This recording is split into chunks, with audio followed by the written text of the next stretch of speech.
Good afternoon and welcome back to Preserving with Penny Pinching Sue. Today we're going to make some grapefruit marmalade.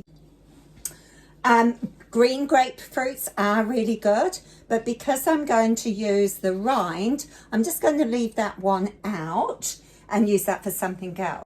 Now when I'm making this grapefruit marmalade, I like to take the seeds out because if you chop them up, you chop up all the seeds as well. So it does make it harder to get them out while the marmalade's boiling.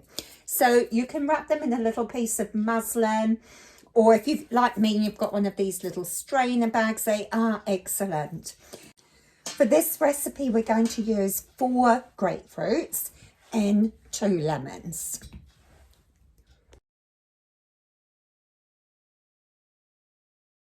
Seeds, and I will keep some from more grapefruit as I process them for making an extract.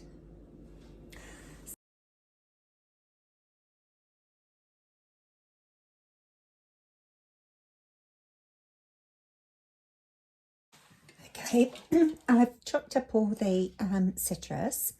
Some of it is quite thick. Cut them up a bit finer and add them to the pot.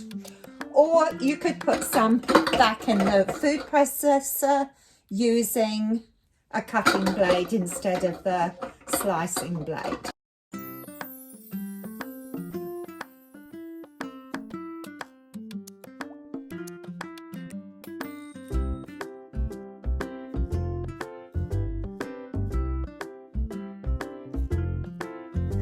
Now I've just put on the marmalade to boil.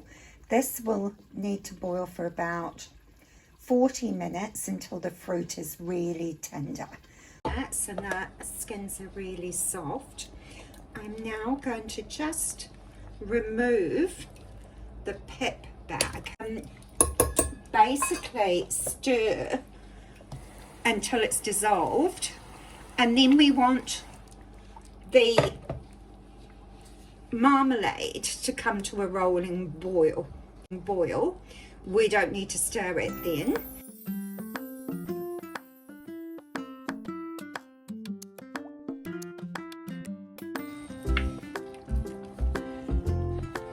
We're just going to take a little bit of the syrup out onto our cold saucer, and we will skim test that.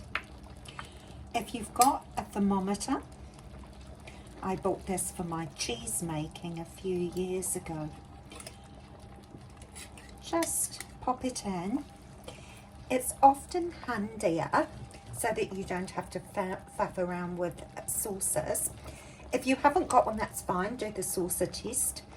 However, if you have got a thermometer, you can literally just leave it in your pan and watch the gauge.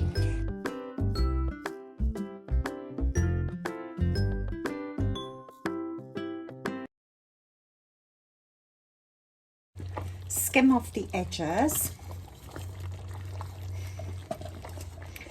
and a knob of butter. Just then that will dissipate. So we're just going to add in that little bit of butter, and it can stir. We can stir it in like that, and then all the scum will dissipate. There we go. So it's now time to take our jars out of the oven.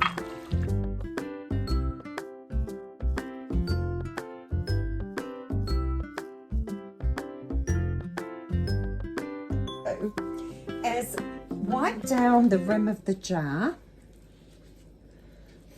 so it's free of all that sticky marmalade. Then I'm going to put one of these cellophane seals on. Literally pop it in the water, and then it can just be laid on the top of the jar, and then the elastic band can go on to secure it, and that will tighten up and go quite taut. Now out of all these jars, this would be the jar I would use first.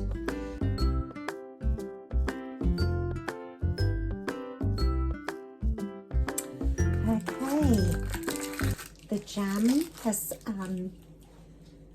been left overnight, and washed the jars labelled at. Let's take a look. I actually had a little bit earlier on dosed, and it is quite delicious. So happy marmalade making. Thank you and have a great day.